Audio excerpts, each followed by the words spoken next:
Épale Venezuela, muy buenas tardes queridos amigos, queridas amigas, bienvenidos como siempre en buena hora. Su servidor Mario Villegas, listo para compartir con ustedes hasta las 3 de la tarde de este día martes 1 de abril. Nuestro programa, una presentación de Agrepa, el mejor asfalto que se produce en Venezuela. Agrepa, gente seria y asfalto de primera. Y del servicio geriátrico del doctor Argenis Portillo. Consulta previa cita por el teléfono 0414-309-0806, 0414-309-0806. Un nuevo día, un nuevo mes, un nuevo trimestre. Estamos arrancando el segundo semestre del año. Este año va a millón. Ya prontico va a ser el 1 de mayo, Día del Trabajador. Así que en algún momento o en varios momentos de este mes tendremos invitados que hablen precisamente sobre los problemas de la clase trabajadora. Ayer teníamos, por cierto, a Pablo Zambrano, dirigente sindical del sector salud. Y tendremos algunos otros invitados para hablar sobre estos temas tan sensibles para la población laboral venezolana. El día de hoy, amigos y amigas, vamos a tener una sección Siempre Caracas ampliada. Ustedes saben que la realizamos todos los martes de 2:30 hasta las 3. Hoy la vamos a extender al programa completo desde las 3 de la tarde, desde las 2 de la tarde hasta las 3. Porque tenemos un invitado común, amigo común de Carlitos Rodríguez, Ángel Cacique y de este servidor. Eloy Torres Román, diplomático de carrera, profesor universitario y ahora metido a las lides de la literatura. Se ha convertido ahora en un escritor. Tiene un libro que va a presentar en los próximos... Ya lo presentó, pero no lo va a presentar nuevamente a quienes no pudimos ir al acto de bautizo de este libro, que se llama Correspondencia para un venezolano de la decadencia. Bienvenido, Eloy. Un placer, hermano mío, un placer saludarte y a toda la audiencia de Radio Rumbros. Estuviste con nosotros hace menos de un mes. Así es, estuvimos conversando sobre el conflicto ruso-ucraniano. Ahora vamos a hablar del libro Correspondencia para un venezolano de la decadencia. Así es. Sí. Ángel. Excelente. Conversaba con Eloy. En el caso, su papá fue un ícono para nosotros. Claro. En su momento, un dirigente obrero. Y a mí me parecía extraordinario, le comentaba a Eloy, cómo, bueno, en estas cosas de la literatura y de la política, me parece extraordinario el libro porque implica colocar un personaje que es significativamente importante en las luchas obreras, en las luchas sociales en Venezuela, pero que no ha tenido la relevancia y la significación que merecía. Y me parece extraordinario que su hijo nos eche el cuento de una persona que, bueno, como él dice, irresponsablemente participó en el carupanazo. Sí. Irresponsablemente no, pero era una persona comprometida con su utopía. Y parece importante, pero además fundamentalmente en momentos en que la situación de la clase obrera en Venezuela es tal vez una de las más terribles de su momento, más de 3 años sin aumento de salario, es importante recordar a un señor como Eloy Torres. Así, en efecto, Eloy fue un sindicalista. Inicialmente, hay que reconocerlo, él comenzó en las lides sindicales de alguna manera forzado pues por la obligatoriedad de tener que trabajar para ayudar a la familia, a su madre, a mi abuela Evarista y a sus otros hermanos. Lo que pasa es que él era un hombre demasiado sociable. Para aquellos que lo conocieron saben que un hombre que no vivía si no tenía con quién conversar, con quién hablar, con quién echar broma, con quién participar. Y uno de sus grandes hermanos, amigos, creo más que hermanos podría decirse, y camarada, que fue Pompeyo Márquez, con quienes compartía un grupo de individuos, llamaban la pandilla Guirirí, en el barrio de San Juan, en el Guarataro. Ellos se reunían en la plaza de Capuchino, un grupo grande de amigos, Pompeyo, Eloy, Malaquía García, en fin, parte de contar, los hermanos Consoño, Carmen Consoño, Carmen y Alberto Consoño, en fin, un grupo grande que la lista sería muy larga para nombrarla. Sin embargo, no puedo dejar de mencionar su relación que él tuvo con otras personas que no fueron parte del Partido Comunista y de esa pandilla guirí, como el caso de Yolanda Moreno, Alfredo Sánchez Luna, alias Alfredo Sadel, como lo fue el caso de Héctor Monteverde, el muñeco de la ciudad, el famoso actor, cantante y publicista y animador venezolano, junto con su hermano, que eran morochos. Y para ustedes contar, pues hasta el propio Oscar Llanes, el gran periodista, muy amigo de Eloy, siempre le decía: Eloy, te estás cubriendo de gloria, le decía siempre, cada vez que te encontraba. En fin de cuentas, porque Eloy era un hombre realmente muy sociable. Y en efecto, él participó en el mundo sindical, lo hizo con un sentido político, pero lo hizo inicialmente en la creencia que el sindicalismo tenía una visión, tenía una expresión fenomenológica, en el sentido, pues, como se dicen los filósofos, como que se tuviese vida propia. El sindicalismo no tiene vida propia, así como el derecho no tiene vida propia, y la guerra no tiene vida propia, y la diplomacia no tiene vida propia, sino que son elementos dependientes de la política. El sindicalismo es una expresión de la política, y él comprendió, entonces abandona esa visión sindicalera para incursionar en el sindicalismo, pero con una visión política, y una visión política además ideologizada por la visión de la utopía a la que estamos haciendo referencia, que es el Partido Comunista, y así transitó su vida, en la cual fue una vida fundando sindicatos, creando sindicatos, gerenciando huelgas, dirigiendo procesos huelguísticos, firmando contratos colectivos con las distintas empresas, a tal punto, pues, que llegó incluso a ser en varias ocasiones fue diputado. Y bueno, la vorágine de los tiempos en los años finales de los años 50, principios de los años 60, con el advenimiento de nuestro país, la democracia, donde el Partido Comunista, por cierto, jugó un papel muy importante, y él hoy, cosa que no ha sido destacado, el caso, por ejemplo, siempre lo señala nuestro común amigo Alfredo Padilla, el pacto obrero patronal, el pacto que se hizo aquí entre obrero patronal, que fue una hechura, pues, de Eloy, de los dirigentes de Acción Democrática, de COPEI, para construir un marco en el cual la democracia funcionase. Bueno, lamentablemente la vorágine, decíamos, los vientos huracanados del Caribe, con la figura emblemática de Fidel Castro, enredó todo el papagayo y contaminó con esa visión voluntarista, obligando a los comunistas a repensar, buena parte de los comunistas, a ubicarse en el sector insurreccional, apoyándose en la coyuntura, que la fatalidad que abrazaba el gobierno de Betancourt, porque no tenía dinero que hacer, y entonces aplicó una serie de medidas económicas que generaron un descontento en la sociedad venezolana, puesto que fue aprovechada por los comunistas, entre ellos por Eloy, en el sector sindical, para utilizar la vía insurreccional y darle a la política y al sindicalismo una misión totalmente distinta. Ok.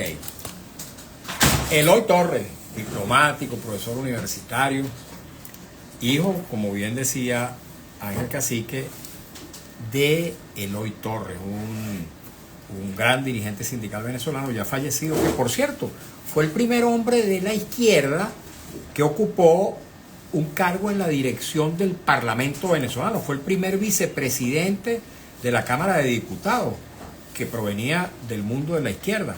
Ya, por supuesto, ya Eloy no estaba en el Partido Comunista, sino en el Movimiento al Socialismo, más del cual es cofundador con varias de estas personas que el propio Eloy y su hijo acaba de mencionar. Pero Eloy Torres Román es hijo también de otra señora Carmen, la negra Carmen, tan querida por nosotros en la Villeguera, que le da su segundo apellido, Eloy Torres Román. Una gran luchadora también, no solamente defensora de los derechos de la mujer, sino de la mujer trabajadora y de la libertad y la justicia social en general. Eloy, háblanos rápidamente de tu libro. ¿Por qué el título? ¿Y qué es lo que pretende con este libro, que se denomina Correspondencia de un venezolano o para un venezolano de la decadencia? De la decadencia, sí. Bueno, en efecto, la gente pareciera que cree que el libro tiene una implicación, una algodonazo, pues, con la figura de José Rafael Pocaterra, cuando el famoso libro donde narraba las penurias de la dictadura de Castro y de Gómez, un venezolano de la decadencia, memoria de un venezolano de la decadencia. Pero no, es simplemente esa frase tomada, aunque tiene que ver con eso, porque tiene que ver con el venezolano que está observando un proceso de decadencia. Eso tiene más que ver con un proceso en el cual la humanidad a veces vive momentos, la humanidad vive momentos difíciles, y que Ottmar Spengler, un gran filósofo alemán, construyó toda una teoría diciendo que Occidente, o la decadencia de Occidente, en el sentido, pues, que Occidente, tras la Primera Guerra Mundial, las penurias que le tocó vivir a los pueblos europeos, encontró a esos pueblos europeos, concretamente a su país, a Alemania, abrazando a una figura como la fue la de Adolfo Hitler, dando con pie pues a la creencia de que su país estaba entrando en un proceso de decadencia. Ahora bien, el Oswald Spengler no construyó esa visión suya en ese famoso libro de la decadencia de Occidente a partir solamente de la Primera Guerra Mundial y de los resultados de la misma, sino a partir de una serie de pensadores como Goethe, el poeta alemán, como el propio Hegel, el gran filósofo, pero también como Nietzsche, el gran filósofo voluntarista, quien decía que en efecto el proceso de decadencia existe en el ser humano, pero siempre existe el eterno retorno, es decir, la idea que nosotros nos podemos imponer sobre nuestras derrotas y salir adelante. En este caso, yo observo que Venezuela, decía en mis palabras, cuando hicimos la presentación del libro, decíamos que vivíamos un proceso de decadencia y tanto y cuanto el país vive atrapado en una permanente discusión, por demás estéril, en la cual ya no hay discusión por cierto de ideas, sino son insultos, improperios, que no te llevan a ninguna parte, mientras que el país real está sufriendo las consecuencias de las malas políticas económicas, pero también de las malas políticas oposicionistas que no contribuyen a favorecer un clima propicio pues para que Venezuela se reencuentre como ciudadano, como un conjunto de ciudadanos y no como una manda de borregos como se llaman últimamente el pueblo. Una pregunta. Pero todos somos pueblos, no unos sino y otros, todos somos pueblos, pero fundamentalmente debemos ser ciudadanos con derechos y con deberes. Ok, una pregunta Eloy, y le doy de una vez la bienvenida a Carlito Rodríguez, quien ya se encuentra con nosotros. El título del libro, Correspondencia para un venezolano de la decadencia. Cuando tú hablas de correspondencia para un venezolano de la decadencia, ¿a qué te refieres? ¿Cuál es el género? ¿Es un género epistolar? ¿Hay una carta que está inmersa dentro del libro? ¿O son varias cartas? ¿Por qué el título y cómo se desarrolla la obra? Son varias cartas, en efecto, Ajá, son varias epístolas, son una correspondencia en la que yo incluso utilizo el encabezado Querido Ego Invisible. Querido amigo invisible. Me apoyo en esa frase de que utilizar Pietri. siempre el doctor Urlar Pietri en sus programas pedagógicos Valores Humanos, cuando él se dirigía a la Amigos Invisibles. Invisibles. Claro, porque él no veía a quién le estaba hablando. En cambio nosotros, los que sí lo veíamos, sí somos visibles, ¿no? Entonces, ¿qué pasa? Que yo utilizo eso porque esa es una carta que está escrita para todos los venezolanos. No es para Pedro Pérez, no es para Mario Villegas, no es para Carlos Rodríguez, no es para Ángel Cacique, sino para todos los venezolanos que quieran leer el libro y encuentren un conjunto de reflexiones que yo las pongo a la disposición para que la gente las lea, las pondere, las considere, las condene, las conteste, las apruebe. En fin de cuentas, cada quien es, como se dice, es dueño de su albedrío para interpretar lo que está escrito allí. Así es. Carlos. Hermano amigo Eloy, Periógrafo en la Juventud Comunista. compañero de grandes lucha. ¿Dónde naciste tú? En Caracas, ¿En qué parte? San Juan. Maternidad Concepción, pero también me crié en San Juan, en Baratá. ¿Y dónde estudiaste? Bueno, estudié el Mantijota Sanabria, los barrios Padilla, ¿Bachillerato? Fermín Toro, Urbaneja Chapor, Fermín Toro y Alcázar. Pero veo que tú tienes pocos recuerdos sobre tu ciudad, tu juventud, tu niñez. Yo estuve revisando Abuelo Pájaro porque no pude comprar el libro el día que tuve en el bautizo, pero me tuviste el cariño, mándamelo por PDF. Háblame. A mí no me lo mandó hoy. Háblame de tu Caracas en la época de que éramos dirigentes estudiantiles. Bueno, en primer lugar yo debo decirte que mi trabajo, en efecto, o sea, y voy a hacerte esta salvedad, mi carácter tiene un carácter cosmopolita, debo reconocerlo. Quizás por formación profesional, durante 27 años fui diplomático en varios países, que eso me ha brindado a mí una visión, una panorámica muy grande para tratar los problemas desde una visión, en efecto, global y no solamente particular, local. Mi vinculación con Caracas, aparte que nací en Caracas y donde me formé, mi niñez, por supuesto, y buena parte de mi juventud, buena parte contigo en la Juventud Comunista, en el famoso Comité Unificado Regional Estudiantil en los años 60. Pero, repito, la visión que yo trato de mostrar en esas epístolas es una visión desde el punto de vista global, una visión cosmopolítica. ¿Por qué? Porque es que el problema que yo abordo, yo no lo localizo en una ciudad en particular, que es parte de una sola comunidad, pero es algo que tiene que va más allá del elemento local, sino que tiene que ver con todo el país. Tiene que ver con, fíjate que yo incluso digo que evitemos utilizar el concepto pueblo, porque ya yo personalmente estoy obstinado, todo el pueblo, pero es que son los ciudadanos. Los ciudadanos son gente de ciudad que responden con unos deberes y con unos derechos a cumplir en una sociedad. Por eso mi libro tiene esa particularidad, que es un libro que tiene que ver con los aspectos globales, digamos, filosóficos, porque eso que ocurre en Venezuela ha ocurrido en otros países. Entonces yo lo que hago es buscar aquellos elementos coincidentes para encontrar una respuesta a los problemas que estamos viviendo en estos momentos. Entiendo que el presentador de tu obra, no sé si prologuista también, es Pedro Benítez. Me dijeron que hizo una maravillosa intervención en ese acto. ¿Pudieras hablar un poquito de eso? Pedro Benítez, por cierto, a quien tuvimos como aproximadamente durante 2 años haciendo una sección sobre historia todos los martes acá en nuestro programa, y a quien tuvimos hace un par de meses, 2 o 3 meses acá, y lo tendremos próximamente. Bueno, el prologuista realmente fue Laureano Márquez. Laureano Márquez. Sí, señor. Laureano Márquez fue el que hizo el prólogo. Estoy muy agradecido por Laureano, mi gran amigo, mi fraterno amigo, hombre brillante, un intelectual, un hombre prestado al humor, sí, o el humor que un humor que se presta de la política, ¿no? Primero yo tengo una correlación con él porque fue estudiante en la escuela de estudios. Él es politólogo, ¿no? Sí, él estudió con mi hermana, se graduó con mi hermana y su anterior esposa, Magali Pérez, segunda, se graduó con él, se graduaron en la escuela de estudios políticos, fueron compañeros.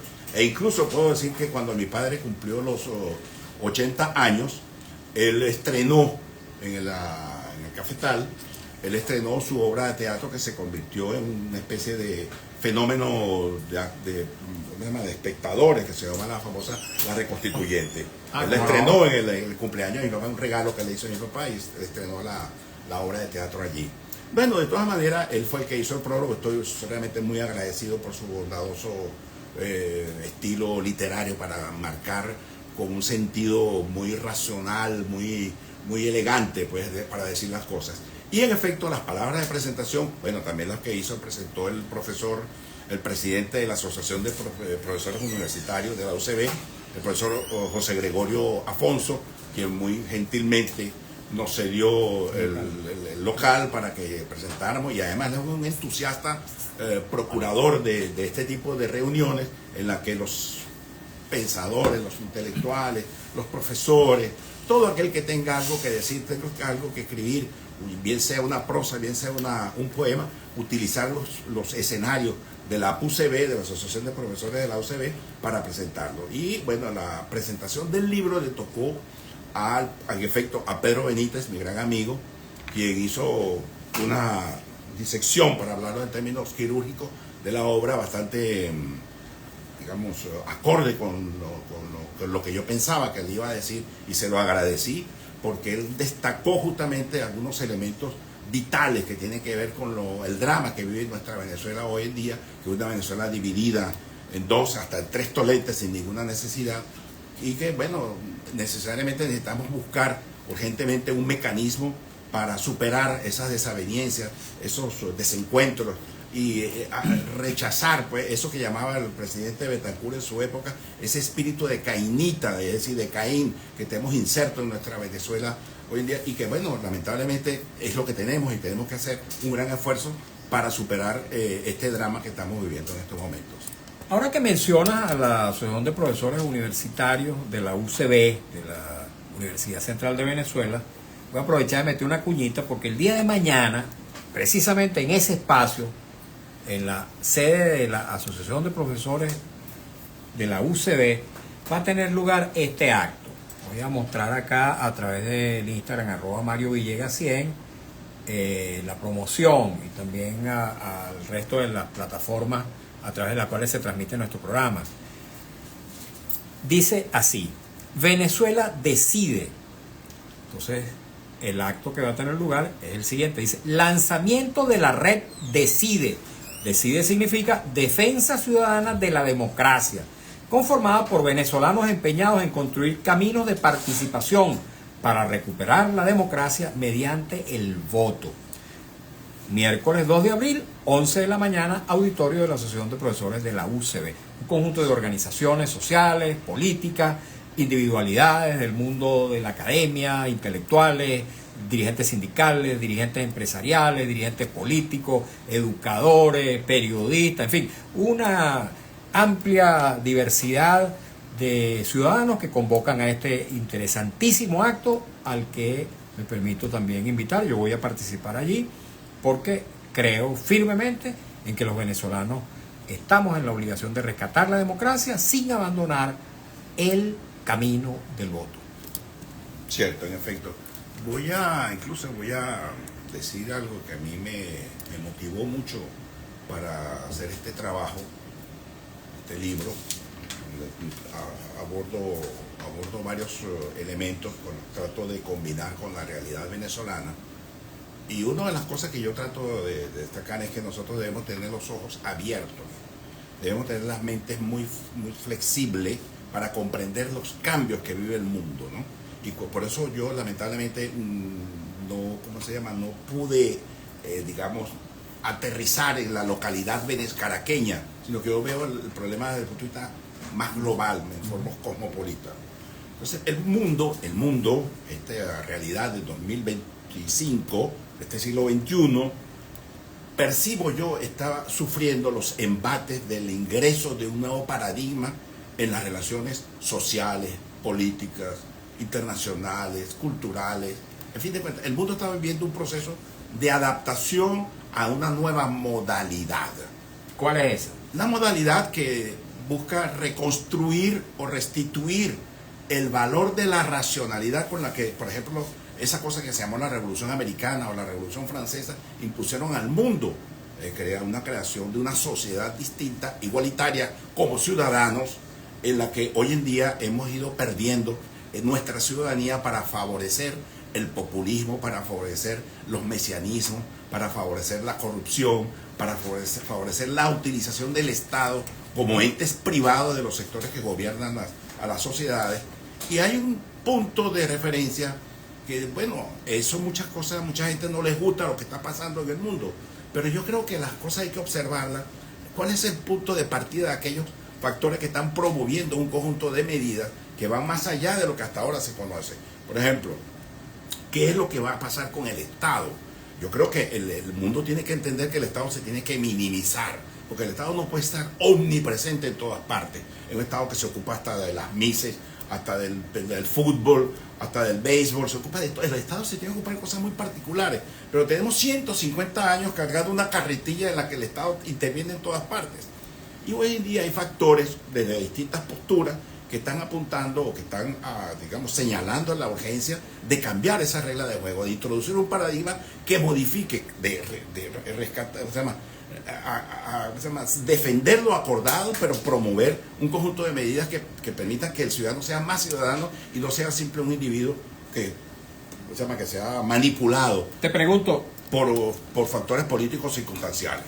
¿no será conveniente ciertamente minimizar el Estado desde el punto de vista de la dimensión, de su tamaño, pero manteniendo poder para poder, regular y equilibrar los distintos contradicciones de la sociedad? Justamente eso es lo que estamos diciendo, porque hay que redimensionar el Estado. El Estado no puede ser un Estado omnipresente, como se dice. Pero que digo, sin que pierda poder. Por supuesto que el Estado es que ninguna parte del Estado ha perdido poder, en ninguna parte ni en la historia, nunca ha perdido. Lo que pasa es que el Estado no puede convertirse en un ente privado de grupos que lo manipulan circunstancialmente.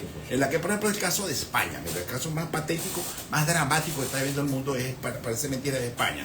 Un presidente como el presidente Pedro Sánchez, del Partido Obrero Socialista Español, que hoy utiliza el Estado para sus beneficios personal. La mujer está acusada de corrupción, el hermano está acusado de corrupción, un conjunto de ministros de su gobierno están acusados de corrupción, pero de corrupción, ¿no? Y resulta que la política impositiva que le aplican a los españoles es creciente. No hay que irse muy lejos para encontrar ejemplos similares. Lo que yo quiero destacar no hay que atravesar el Atlántico. No. Lo que yo quiero destacar es lo siguiente, porque si tú vas a quererlo comparar con una realidad que está la nuestra, nosotros ahorita que tenemos una cosa que se llama petróleo, que es lo que nos garantiza a nosotros subsistir como nación en los últimos 150 años.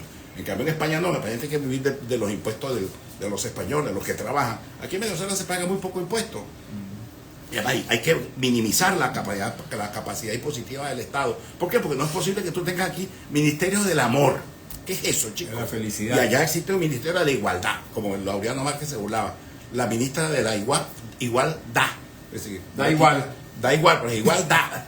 Y tú miras, estaban 600 funcionarios cobrando del Estado. ¿Y quién mantenía eso? El ciudadano español. Y por eso le está pasando a España lo que está pasando. Bueno, y si metes en el cóctel, metes a la monarquía española, todo ahí- lo que ahí todo el viene otro costo que problema. significa, No, a pesar de que genera ingresos por el turismo, representa un costo Sí, pero también hay altísimo problema, para la hay sociedad problema, hay española que entender que y europea. las realidades políticas son las realidades políticas. Y esa monarquía española fue la que salvó y la que produjo como un no, proceso de democracia. modernización de España, Claro. de querer acabar con la España de esa que ya, de la cual Lo que hablaba, no significa que hay que convertirse en Antonio Machado. monárquico. No, yo no he dicho eso, hay que entender las realidades políticas.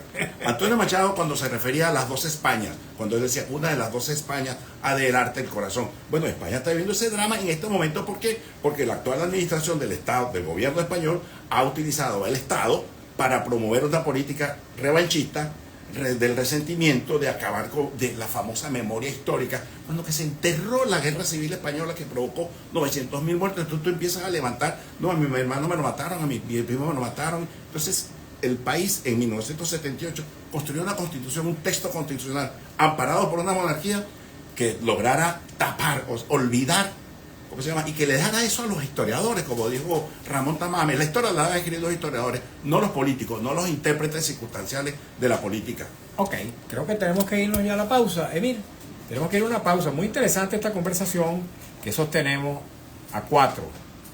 Ángel Cacique, Carlos Rodríguez y este servidor como nuestro invitado Eloy Torres Román, autor de este libro. ¿Tú tienes la imagen a la mano, Eloy? Para mostrarle a nuestra audiencia el libro que se llama Correspondencia para un venezolano de la decadencia. Además, infórmanos dónde se consigue. Sí, después también nos vas a informar dónde se consigue. Y amigos y amigas, una vez que hayamos escuchado el avance del noticiero y cumplido compromisos publicitarios, leeremos también comentarios, preguntas, inquietudes que nos llegan a través del Instagram @MarioVillegas100. Aquí tenemos la imagen del libro que ya entiendo que está a la venta. Explica rapidito aquí. Correspondencia para un venezolano de la decadencia. ¿Dónde se puede conseguir rapidito, Eloy? En la Universidad Central, en el pasillo de ingeniería, al lado de la entrada de la Facultad de Humanidades, el librero amigo, ahí se vende, se puede conseguir por el precio módico de $10 o pagado. ¿Y estará pronto en las librerías? No, por ahora allí, porque lo voy a poner en Amazon. Por ahora Ok. nada más que en la Universidad Magnífico. Central. Sí. Vámonos a la pausa, queridos amigos, queridas amigas, para escuchar un avance del noticiero y ya regresamos. Eloy, aquí seguimos, mira.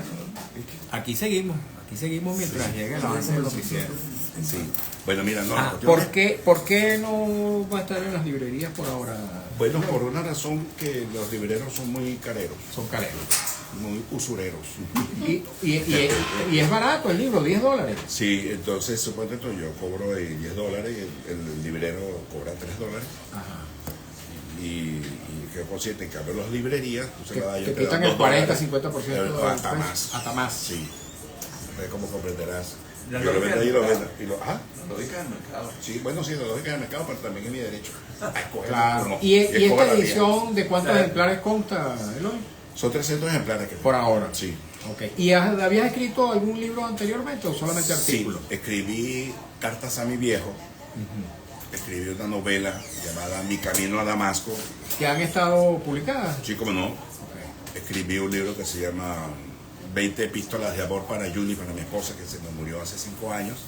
Escribí un trabajo que se llama Mi pasión por la diplomacia y la historia. Y bueno, acabo de hacer este último trabajo, este quinto libro.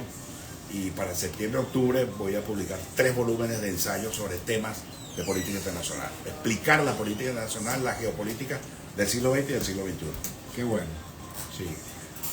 Personalmente es mi pasión, ha sido mi fuerte en el cual yo me he formado en los últimos años.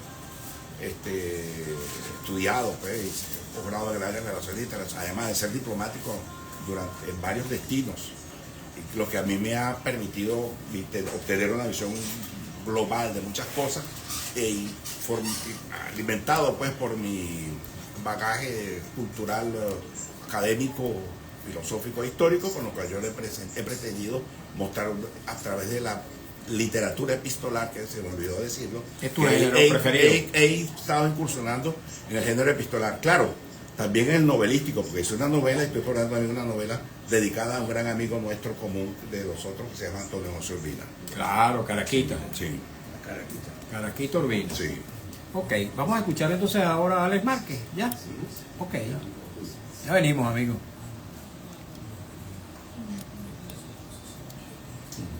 Pásame las dos imágenes, la de Luis, o sea, de la UCB. Caraqueño, Pero la de la UCB. No se lo digas a nadie. ¿cómo que no? Si Magallanes nació en Es Caracas. que no sabe vivo. Porque esa nació en Caracas, Magallanes. Nació en Caracas, los Magallanes de Caracas. No lo digas a mí, yo soy aguilucho. Se mudó. Todo esto se está escuchando aquí hoy. Se mudó en los años 60 a Valencia porque los Gavos compraron la franquicia. Pero Caracas, el Magallanes es de Caracas. Yo no me de Caracas. Sí, yo le di algo de eso. La cortada de gracia. Exactamente. Mi papá era magallanero, Pompeyo era magallanero. Que el presidente Pérez era magallanero. Y qué coincidencia, el doctor Caldera era magallanero. Yo era la Guaira, sí. En la única cosa que conseguía Pérez y Caldera, que eran magallanero los dos. Presidente. La de la UCB, Yo soy pastorino. Ah, claro. Primero que soy. Primero que historia fue. Cuando el centralismo acabó con la Liga Occidental, si no tuvieron ahorita todo. Hoy tuviéramos. Ya. No, no. voy ahorita de colegio.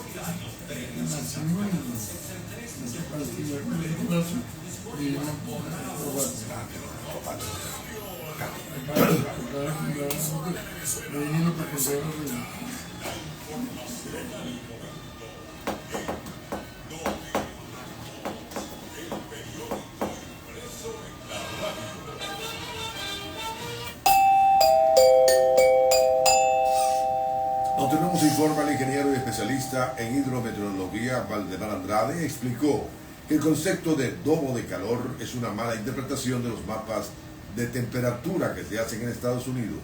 No es una condición meteorológica que esté presente solo en algunas ocasiones. Notirumbos informa: el gobierno de México acelera el trabajo para evitar los aranceles que va a anunciar este miércoles el presidente Donald Trump, porque sigue habiendo diálogo. Lo dice hoy martes la mandataria mexicana Claudia Sheinbaum. Al colmo del maltrato, abuso e irresponsabilidad, llegaron los transportistas afiliados a la línea que cubre la ruta La Pastora-Petare. Los conductores y los colectores hacen lo que le venga en gana con sus pasajeros y no hay quien le ponga el cascabel al gato. Informó Notirumbos. 2:34 minutos en la tarde de la Rumbos, la emisora de Venezuela.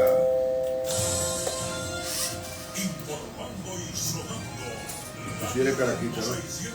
Menos mal. León. Viste, eso le dolió, eso lo dolió.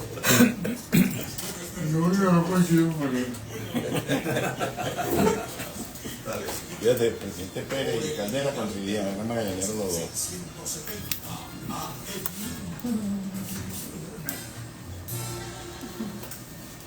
Tengo varios hijos y no me sé el teléfono de ninguno de ellos. Ahora uno se limita pues a buscar el nombre en el teléfono y sencillamente pues que llama a la persona sin necesidad de ejercitar la memoria. Pero no es el caso del doctor Ángel Portillo. El único teléfono distinto del mío que yo me sé de memoria: 0414-309-0806. Me costó aprendérmelo, pero aquí lo tengo. 0414-309-0806. Los invito a que tomen nota de este número porque le puede resultar de suma utilidad. El doctor Portillo, médico geriatra de larga trayectoria, una gran experiencia, un gran compromiso de vida con la salud de los adultos mayores. Es también médico intensivista, profesional de la medicina crítica y profesor de nuevos médicos en la Escuela Vargas de la UCB y en la Academia Militar. Su consultorio está situado en la esquina de Las Ibarras, Avenida Urdaneta, y presta también servicio domiciliario. 0414-309-0806. Y continuamos, amigos, en esta grata conversación con nuestro invitado del día de hoy, Eloy Torres Román, autor del libro Correspondencia para un venezolano de la decadencia. Pero antes de darle la palabra de nuevo a Eloy, voy a permitirme leer algunos de los mensajes que nos llegan a través del Instagram, @Mario Villegas 100. Dice, @Laura Mendoza 740. Hola, buenas tardes, Mario.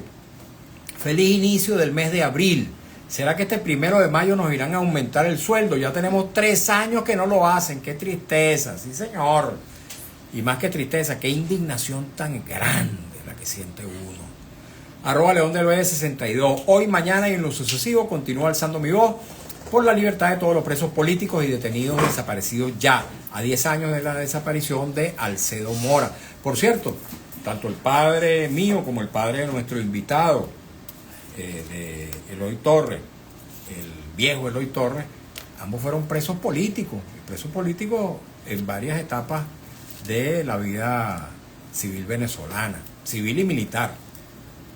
Dice @José Luis.Quintero 104. Señor Mario, pregúntale a sus invitados si el dólar BCB sigue subiendo. ¿Podría desaparecer el salario mínimo y desaparecer las prestaciones sociales que hacen falta? ¿Qué falta hace Eloy Torres? Ciertamente, ¿qué falta hacen esos sindicalistas de otros tiempos? Pero es verdad, el salario mínimo, que originalmente fue tasado en $30 aproximadamente, cuando hace 3 años se fijó en 130 bolívares, esos $30 ya no existen. Ahora ese salario mínimo representa menos de $2 mensuales. @Chirula1954.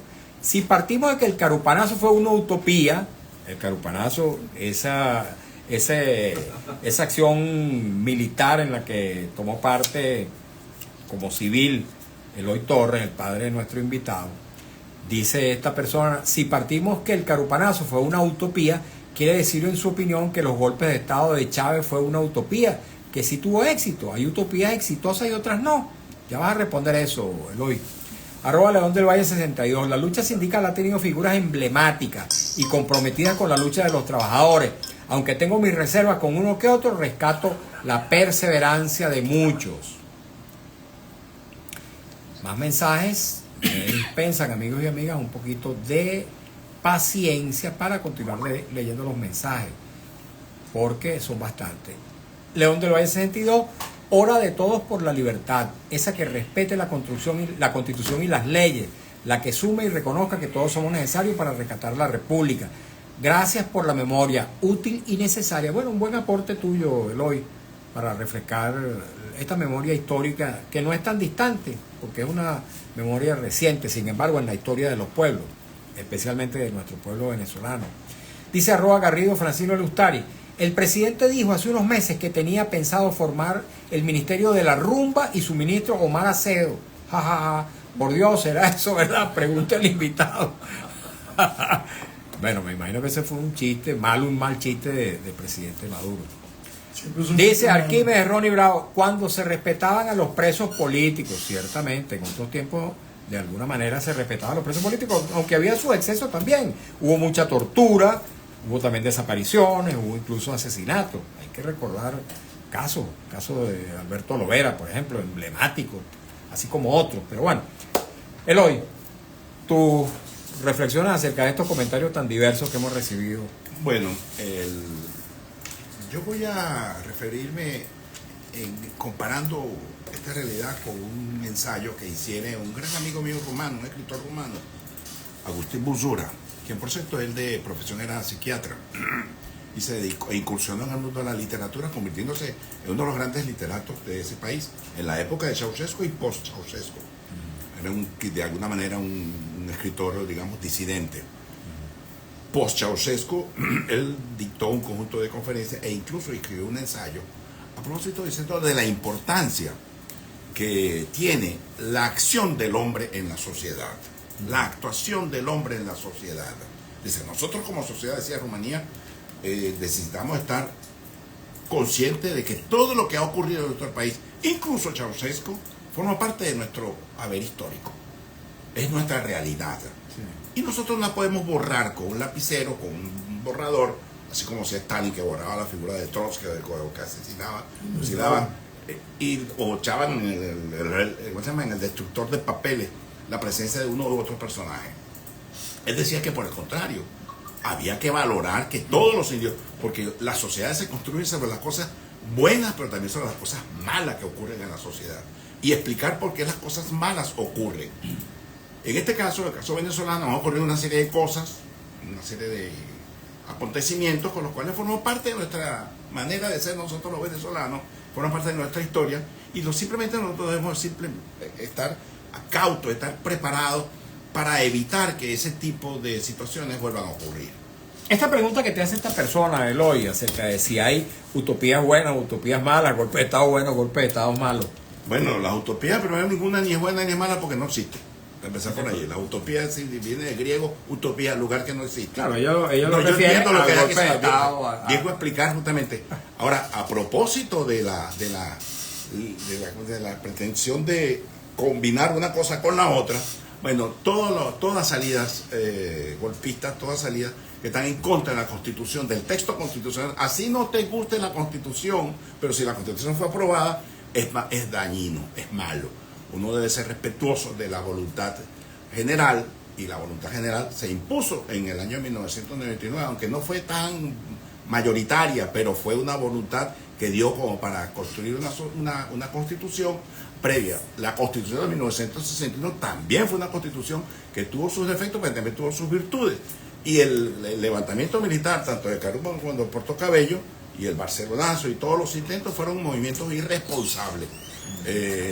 Yo siempre he dicho, y no es que yo no quiera a mi padre, ni lo respete, ni lo considere, pero se lo decía él de su propia cara. Y él mismo al final debe haberlo reconocido. Él mismo lo reconoció, que uno de los más grandes errores en su vida Así es. había sido haberse metido a esa... Siendo parlamentario, por cierto. Siendo parlamentario, y consideró que eso fue un error, porque eso, en lugar de permitir que la democracia venezolana se fortaleciese, lo que permitió fue que los elementos nocivos de un sistema político democrático se fuesen distorsionando, exacerbando, y llevando a una situación bastante compleja que no sabemos exactamente cuál va a ser la solución, porque eso no se ha cerrado.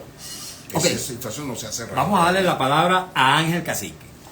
Aquí estamos 3 contra 1, ¿no? Sí, 3 contra 1. Fíjate, pero una de las cosas que me llamó la atención de tu libro, de las cosas que Carlos me la pasa, y bueno, y como digo yo, hay que hacer la tarea, ¿no? 2 cositas me llaman la atención. De un amigo común, Francisco Zuñaga. Una de las preocupaciones que digamos, que yo he tenido hace tiempo es que en los últimos años Venezuela ha sido muy árida desde el punto de vista intelectual. No hay nadie pensando en las cosas de Venezuela, no hay nadie escribiendo, y los que están escribiendo están del lado, no digo de la oposición, sino al lado, como esa palabra que me gusta mucho que tú estás utilizando, del lado de los ciudadanos.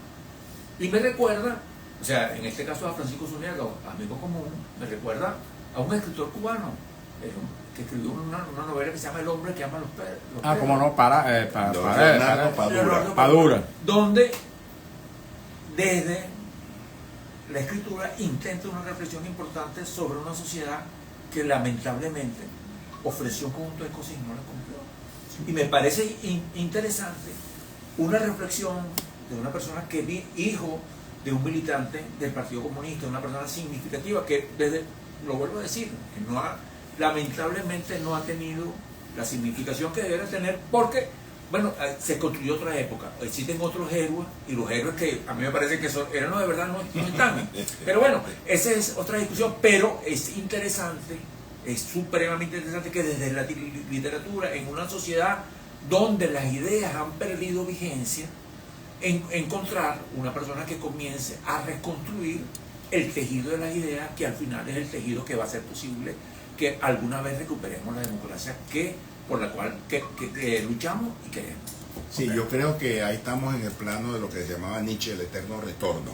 Siempre estamos dispuestos a encontrar la posibilidad de reconstruirnos, de restituirnos, de reinventarnos para, digamos, reflexionar y promover un conjunto de ideas. Yo, por cierto, acuso en mi libro en buena medida, los acuso desde el punto de vista de su presencia política pues en el mundo venezolano, en el mundo de las ideas a lo largo del tiempo, puesto que considero que no tuvieron ese papel tan significativo como tuvieron otros, en el caso norteamericano, como los Henry Melville con su famosa novela Moby Dick, o el propio Mark Twain, quienes construyeron una literatura que empeñaba, que fortalecía el empeño del individuo por salir adelante, por superar los escollos. Esa sociedad americana que se construyó, los Estados Unidos es un país magnífico, inmensamente rico, pero no porque tenga muchos recursos, sino porque han construido una sociedad basada justamente en el intelecto, porque desarrollaron ideas. Y en el caso venezolano, digo que nosotros tuvimos realmente una intelectualidad muy limitada, yo los acuso notables concretamente de no haber querido ver al país, salvo las raras excepciones de don Rómulo Gallegos, quien construyó un paradigma para la sociedad venezolana desde un positivismo muy importante. Defiendo incluso a Laureano Vallenilla Lanz, quien defendiendo la dictadura de Gómez fue un hombre que propuso un proyecto, propuso un conjunto de ideas que le dieron solidez, una solidez intelectual a ese proyecto político que se estaba instaurando con Gómez. También hay que al inmensor César Acosta, a Juan Vicente González, que fueron quizás los intelectuales venezolanos que apuntaron. De la mayoría de nuestros intelectuales han sido individuos muy proclives al afrancesamiento y no a querer entender la verdadera realidad del venezolano. En este caso es lo que yo trato de decir. Ok, Eloy, un tema que seguramente no se parece mucho a tu libro, pero que en todo caso seguramente le encontrarás conexión. Tú mencionabas la necesidad de que el Estado se minimizara, pero que mantuviese, digamos, esa facultad de equilibrio que regula, esa facultad regulatoria de los desequilibrios de la sociedad. Pero fíjate, pareciera como que en el mundo de hoy está más bien, y a partir de la victoria y de la toma de posesión de Donald Trump en los Estados Unidos, pareciera como que más bien hay una tendencia a contrapelo de ese deseo ciudadano, porque ahora estamos viendo cómo el señor Donald Trump está imponiendo su criterio desde la presidencia de los Estados Unidos sobre el resto de los poderes del Estado, de la sociedad, incluso de los demás países. Fíjate tú cómo Trump está dictando medidas para sancionar a Venezuela, que a su vez sancionan a empresas y a estados que negocian y que comercian con Venezuela, convirtiéndose prácticamente en un policía del mundo. ¿Qué opina de eso? Bueno, es una visión de un hombre que dirige un país todopoderoso. Yo siempre me escudo detrás de la figura del gran historiador griego Tucídides, quien de alguna manera es el creador del realismo político, el creador de la historiografía como disciplina científica. Él tenía una frase, de alguna manera expresa esa realidad de este tipo de actuaciones como la de Trump y la de otros. Decía, los poderosos siempre hacen lo que pueden. Los débiles, mientras que los débiles sufren lo que deben. ¿Por qué los débiles son débiles? Por culpa de ellos mismos. No por culpa de otros, que es la manía de algunos gobernantes de echarle la culpa a los demás, y no observan que ellos han podido desarrollar, instrumentar un conjunto de prácticas políticas que favorezcan a su país, a sus ciudadanos, a esa cosa que llaman a su pueblo.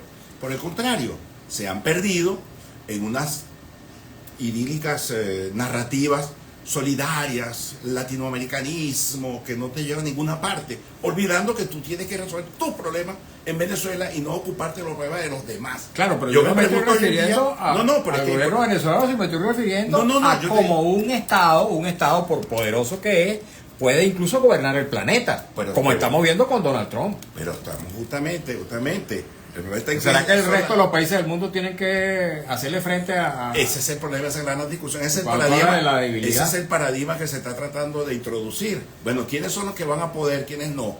Este es un problema del darwinismo social a nivel internacional. Y una última pregunta, porque ya tenemos que irnos, Eloy.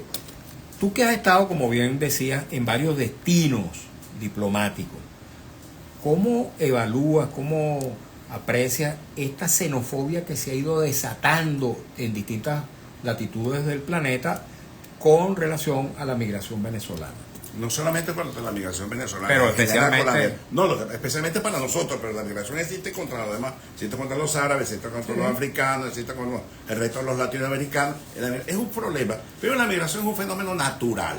Todas las sociedades se han formado así. Los Estados Unidos es una sociedad que se formó justamente sobre la base de inmigrantes que iban a construir ese país. El propio Trump y su Pero esposa. resulta que esos señores que se llegaron a Estados Unidos, llegaron a Estados Unidos a construir un país, a construir una economía, a desarrollar una economía. En cambio, el grupo de estos individuos que llegan a esos países que han desarrollado sus economías, sus estados, llegan a vivir de las bondades que generan en las economías de esos países donde ellos van y no presentan ninguna misión, ningún acto noble pues para participar. Por el contrario, tratan de vivir, socavar la economía de esos países, porque hay una cuestión de los derechos humanos que es obligatorio, que tú tienes que prestarle ayuda a los individuos que están, ¿cómo se llama?, viniendo como migrantes a tu país.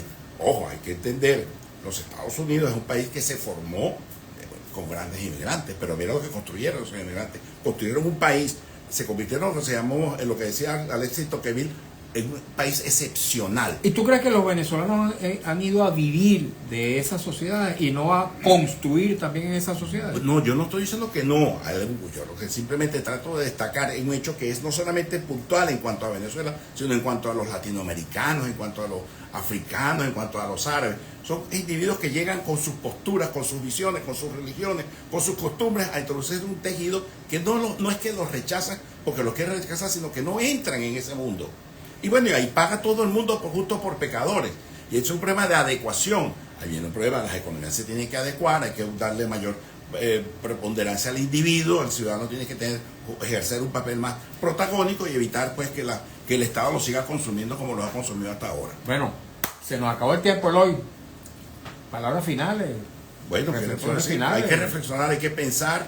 Soy de la tesis que sugiero compren el libro y como decía yo el otro día en la presentación citando a Churchill, que escribir un libro es una aventura, luego que se convierte en un amante, luego en un amo y al final es un tirano, y una vez que tú te quieres reconciliar con la servidumbre, quieres matar al monstruo y entonces tienes el monstruo en tus manos. Y yo decía, bueno, ahora lo tengo, y lo lanzas al público. Bueno, ahora lo tengo yo se lo lanzo al público para que lo lean, reflexionen, estudien y hagan con él lo que quieran.